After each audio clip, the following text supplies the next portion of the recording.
며칠 전 기사에서 강남에서 요즘 4살짜리 애들이 영어 유치원 들어간다고 난리가 났더군요. 게다가 부모까지 면접을 본다는데 그래도 문전성실합니다.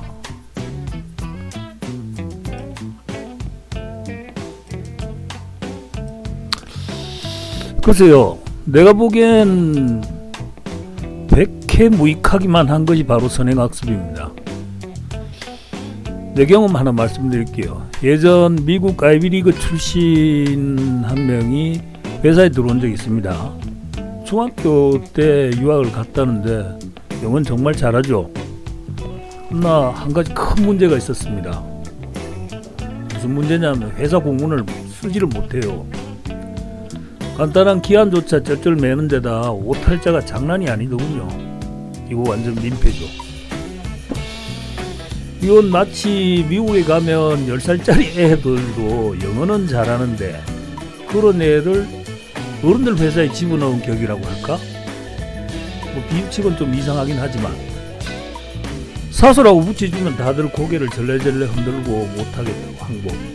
결국에는 내가 떠맡았는데 한숨만 폭폭 나오고 결국 부장이 사원 일을 하게 되니 요즘 엄청 짜증스러웠습니다. 게다가 한국어 발음도 좀 생경한 데다가 자꾸 말이 꼬이니까 나중에 놀림감이 되었고 결국에는 사표를 내고 미국으로 돌아갔어요. 뭐 요즘에도 이런 일이 있나요?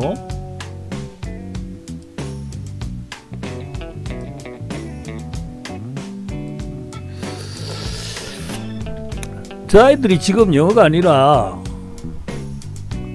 올바른 국어를 배우고 표현을 익혀야 됩니다. 뭐 돈이 많으니까 미국 가서 하려고 한다면 모를까? 머리가 채 익지도 않은 애에겐 저런 교육은 큰 혼란입니다. 게다가 AI의 등장으로 이제 실시간 영어나 언어 번역이 되고 있지 않습니까?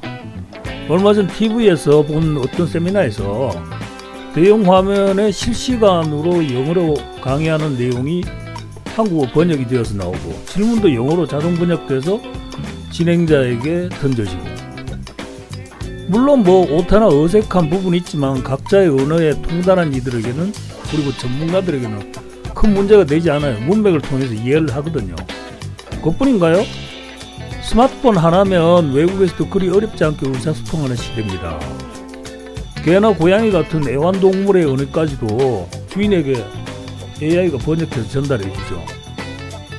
머자나 스마트폰이 아닌 그보다 더욱 작은 기기나 안경 렌즈에다가 번역된 문장들이 보이게 할 수도 있을 겁니다.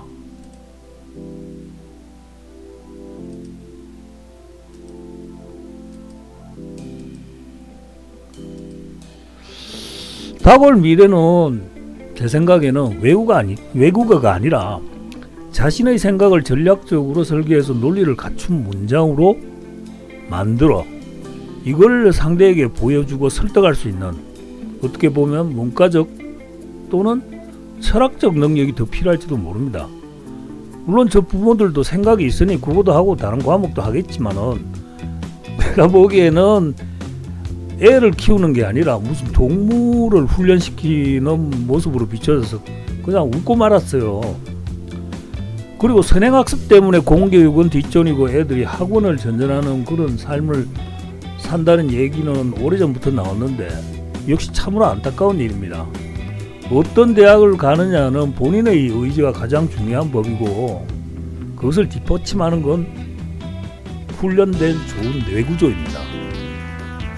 이건 어떻게 보면 선천적이라고 해도 과언이 아닐 텐데 과연 저런 기괴한 교육 방법으로 만들 수 있을까요? 그런데도 아낌없이 투자한다니 어찌 보면 그렇게 마구 돈을 써도 될 정도의 체력이 부럽다고는 하겠습니다.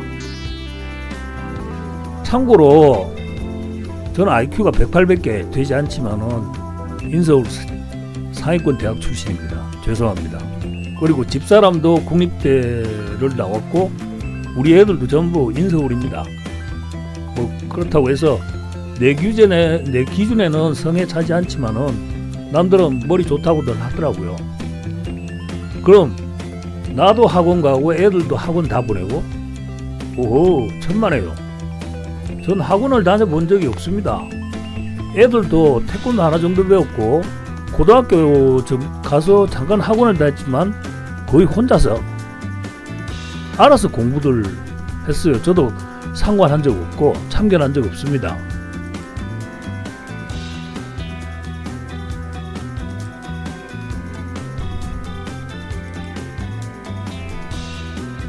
잠깐만요. 이게 뭐 내가 좀 잘못했다.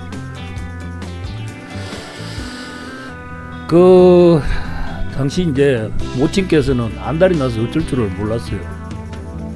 그러니까 내가 학원을 보내지 않아도 그 정도 머리라면 더욱 몰아치면은 의사나 판검사가 될지도 모른다는 주장이었는데 저는 이런 제안에 거절하고 내식대로 키웠습니다.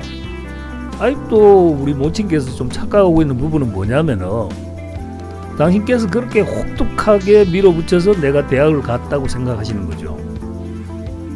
그런데 나는 그 당시 잔소리를 들으면은 나가서 담배 피우고 애들하고 소주 까고 가시나 아들 꼬시고 다녔습니다. 급기야 포기하고 이제 네가 알아서 해라 그렇게 말씀하셨을 때 비로소 공부를 했고 그렇게 대학을 간 겁니다. 애들은 말입니다. 방목해야 되는 존재들이에요. 자유롭게 생각하고 혼자서 깨치게끔 놔두다가 부족해서 도움을 요청하면 그때서야 부모가 나서는 거예요. 그러나 예외는 있습니다. 외부의 신체적 위험에 대해서 보니까 깡패라든지 뭐라고 해야 되나 왕따라고 이런 거에 대해서는 본인이 해결할 수 있다고 해도 안 됩니다. 내가 나설 겁니다. 내가 나섰습니다. 그런 건 애들이 해결할 수 있는 사태나 분야가 아니거든요. 그리고 곳간에 돈이 넘쳐 썰어 들어갈 정도면 상관없지만 빠듯한 처지인데도 황새가 뱁새를 따라가는 식으로 살면 나중에 큰 문제가 생기죠. 생각보다 오래 사는 세상이고 육체적으로 정신적으로 경쟁력을 상실한 노후가 와도 죽으면 올 생각을 안 합니다. 그땐 자식에게 짐이 되는 신세가 되죠. 그렇죠?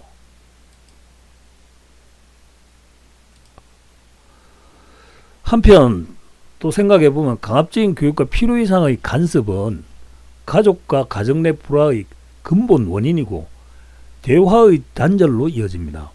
정말 그런 교육 방식으로 성공한 애들이 많겠습니까? 내가 보기엔 절대 그렇지 않습니다. 좋은 대학을 거쳐 좋은 직장에 학벌로 밀고 들어가도 자생력이 없는 상태라서 그냥 좋은 먹잇감으로 보일 뿐입니다. 그리고 머지나 도태될 처지로 전락하게 됩니다. 그땐 정말 답이 없습니다. 들판을 거침없이 달려가며 세패를 이겨낸 자들은 그때 외려 더욱 강력한 생존력과 경쟁력을 보여주고 최후의 승자가 됩니다. 제가 고등학교 다니던 시절 1등에서 5등까지 전체 60명 중에 해당하는 애들은 지금 전부 놀고 있거나 대리, 화물차, 경비를 찾고 있습니다. 그런데 50에서 60등 하던 놈들 전체 60명 중에 여기에 해당하는 애들은 큰 성공을 거뒀구나.